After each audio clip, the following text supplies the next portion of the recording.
आज एक महत्वपूर्ण फैसला लिया गया है और फैसला ये लिया जो Prakash Javadekar information broadcasting minister हैं, उन्होंने आज मीडिया को बताया और वो ये था कि 45 साल से जो ऊपर लोग हैं, जो हमारी जनसंख्या है, उनको कोविड वैक्सीन लगेगी।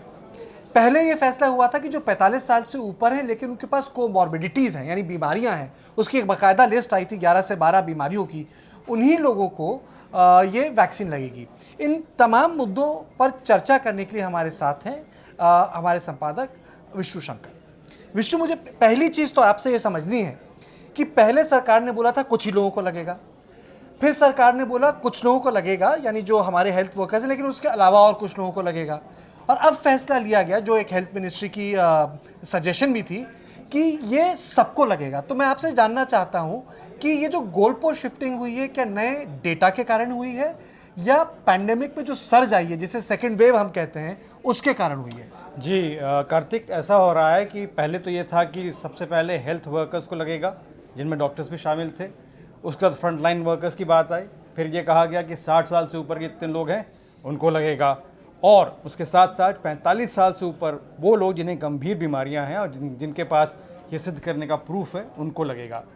लेकिन अब जो है, आज जैसा आपने बताया, खबर ये आई है कि 45 साल से ऊपर के सभी लोगों को टीका लगने का प्रावधान है 1 अप्रैल से।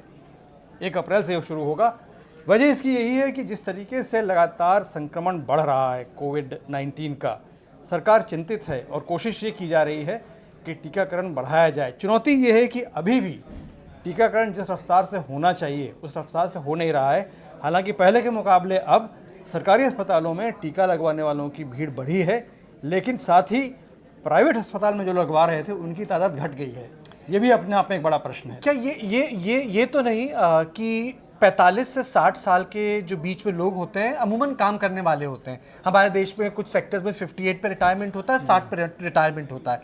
क्या कहीं ये विवेक, कहीं ये सोच तो नहीं सरकार की तरफ से कि भाई जो लोग काम कर रहे हैं, अधिकतर लोग उन्हीं पर टीकाकरण के अगर उस अम्ब्रेला में नहीं आएंगे तो ये तो बीमारी फैलती रहेगी? बिल्कुल। तो क्या ये सोच तो नहीं उनके पीछे कि जो काम करने वाले लोग हैं भाई उनको पहले लगाओ, 45 से 60 वालों को कवर कीजिए उनको, फिर बाकी का बाद में देखा जाएगा? बिल्कुल, ये सोच है कि जो लोग काम कर रहे हैं, जो घर चलाते हैं, जिन पर उनका परिवार आश्रित है, उनको पहले टीका दे करके ऐसा किया जाए कि वो स्वस्थ रहें।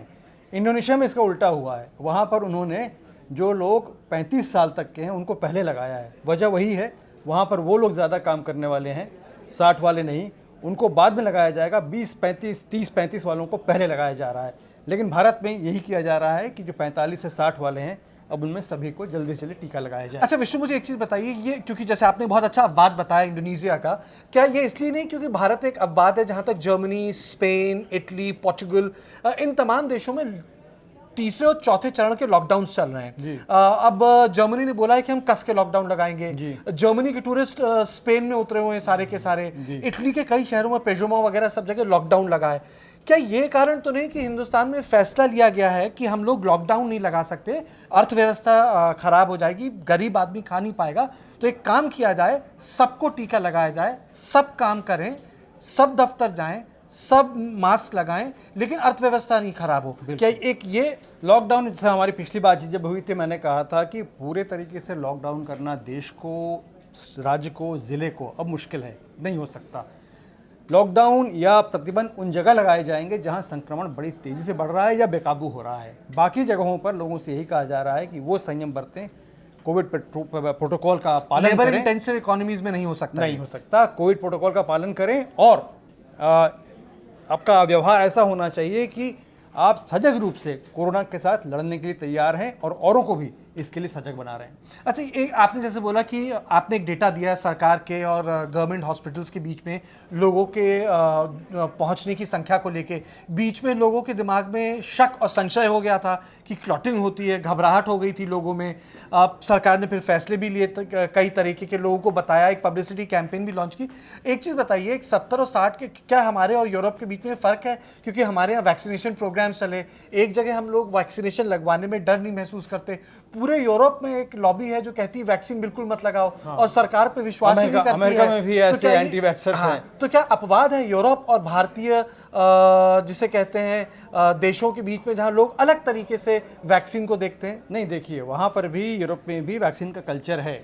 वहाँ पे 2 तरह के वैक्सीन होते हैं, एक जो एक बार लगा और आप भूल गए, दूसरा वहाँ पे बीमारियों का जो मौसम के हिसाब से होता है उसमें संक्रमण 6 महीने पे कुछ वैक्सीन लगाई जाती हैं, उसका लोग नियमित रूप से उस रूटीन का पालन करते हैं।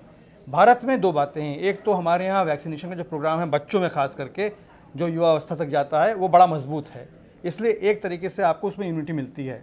दूसरे हमारे यहाँ माहौल ऐसा है, प्रदूषण ऐसा है, खाने पीने की चीज़ों में उतनी साफ़ सफाई नहीं है कि हमें इम्यूनिटी वैसे भी आ जाती है। ये भी एक वजह है जिसकी वजह से हमारे यहाँ मरने वालों की संख्या जो है जो अभी मात्र 1,60,000 तक पहुंची है, जबकि बाकी देशों में ये कहीं ज़्यादा है, यूरोप के देशों में खास करके।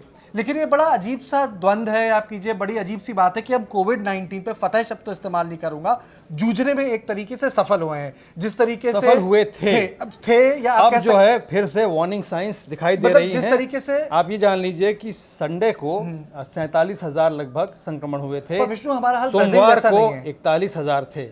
41,000 इसलिए थे, संडे को टेस्टिंग कम होती है, इसलिए 41,000 वनडे को दिखाई दी। ये मत समझिए कि संक्रमण कम हो गया है, नहीं, टेस्टिंग कम हो रही है, इसको तेज करने की जरूरत है, ज्यादा करने की जरूरत है। लेकिन हमारी हालत वैसी भी नहीं है जैसे कि अफ्रीका में जहां कुछ टेस्टिंग नहीं हो रही, ब्राजील में जहां के लीडर्स लोगों को गुमराह कर देते हैं। नहीं, हमारे टेस्टिंग हो रही है, लेकिन सारी टेस्टिंग RT-PCR नहीं है। अभी भी बड़े बड़े राज्य जो है वहाँ एंटीजन टेस्ट ही हो रहा है, जो कि अपने आप में बिल्कुल स्पष्ट रूप से आपको ये नहीं बताता, आश्वस्त नहीं करता कि आपको संक्रमण है या नहीं है। RT-PCR टेस्ट मस्ट है और वो ज़रूर होना चाहिए पूरे देश में।